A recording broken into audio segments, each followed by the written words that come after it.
I'm doing the weekly astrology for July 13th through the 19th, 2025. This week, the inward journey of the Fool continues.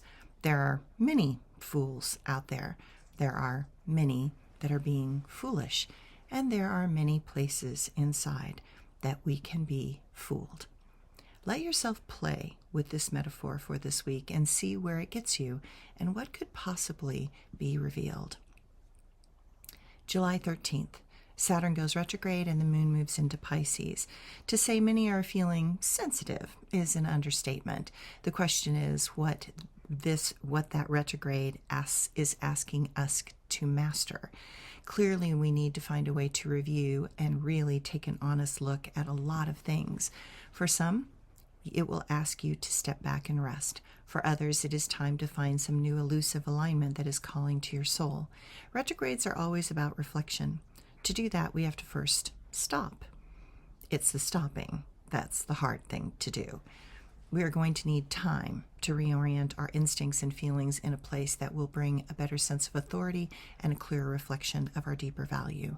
We want what we desire to be true, but we are here to learn the powerful differences in the voice, tone, and temperament of our attachments, our desires, and that deeper intuitive knowing. We also need to look at the voices that we genetically inherited and that now do not serve who we want to become. Add to that, the moon moves into Pisces, which is a very sensitive place to be, and our emotions can feel loud over our rational mind. It is time to really discern what is a premonition from what is wishful thinking. July 17th, Mercury goes retrograde. I can hear the groaning from the bleachers. Yes, we are in another Mercury retrograde. This one starts the energy off being in Leo, and it will continue through August 11th. I know everyone wants to make sense out of this crazy reality. I know that what you think may not be the reality. I know that you want the narrative that you have created to continue happily and to not have to face the horrible consequences of your current history unfolding. But this Mercury retrograde is going to force our hands in a lot of ways. While Mercury in Leo wants to be footloose and fancy-free, there is so much going on as it moves into retrograde. It forces us to question the truth. The retrograde Mercury in Leo at this time asks us to look authentically and move from a place that will allow us to find our own happiness first and become an example. Fake smiles will just not cut it.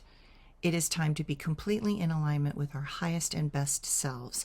It is time to let go of those thoughts and feelings that inhibit us from being that authentic self. July 19th, the Sun will square to Chiron. As this week comes to a close, we have the Sun in Cancer and a retrograde Chiron backing up into Aries. We strive to do things differently, not just for ourselves, Aries, but for those we love, Cancer. To claim our own wisdom, first we have to take our own medicine. You know, those projections that we have on others that need to be more carefully looked at as ways that we too need to grow. It is so much easier to see the patterns in others and often miss that pattern that we hold inside as well. But the wisdom we offer others is probably exactly what we need to do for ourselves. And so the medicine we offer others is what we need to do to take care of ourselves. We are a temple in need of healing. We are worthy of tenderness and love. We are in actuality whole and healthy, but we need to be willing to accept the depths inside that have longed for recognition and acceptance. Now it is up to us to find the courage to allow more of life in. Have a great week.